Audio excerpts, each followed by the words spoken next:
Governor doctor Tamilisai Soundararajan ने फिर आज एक मरतबा चंद्रशेखर राव हुकूमत पर अपनी नाराजगी जाहिर की। एक न्यूज चैनल से बात करते हुए गवर्नर ने कहा कि चीफ मिनिस्टर चंद्रशेखर राव के साथ मिलकर काम करना इंतहाई मुश्किल है।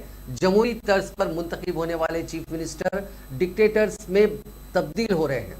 उन्होंने कहा कि वो दो रियासतों के चीफ मिनिस्टर्स के साथ मिलकर काम कर रही हैं और दोनों के काम का अंदाज जुदागाना है।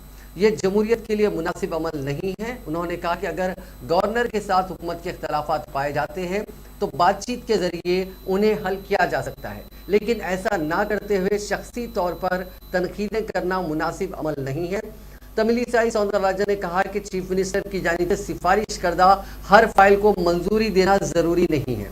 ऐसे मामलात में शख्सी तौर पर तनकीद करना गलत बात है। उन्होंने कहा कि उनका ये मानना है कि चीफ मिनिस्टर और गवर्नर के दरमियान हर वक्त अच्छे ताल्लुकात रहने चाहिए। कई मसाइल पर दोनों के दरमियान मुतफर्रिक राय हो सकती है, लेकिन रियासत के मफाद के मामले में दोनों की राय एक होनी चाहिए। उन्होंने कहा कि चीफ मिनिस्टर रियासत से मुतालिक उन्हें कई सिफारिशात करते हैं, उन तमाम को मंजूरी नहीं दी जा सकती। ये खालिसन दस्तूर से मुतालिक उमूर है। गवर्नर दस्तूर में दिए गए इख्तियारात का इस्तेमाल करते हुए फैसले लेने पर भी हुकूमत की जानिब से तनकीदें की जा रही हैं। गवर्नर ने कहा कि उन्हें दूसरी रियासत में तबादला कर दिए जाने की मीडिया इतलात में कोई सदाकत नहीं है।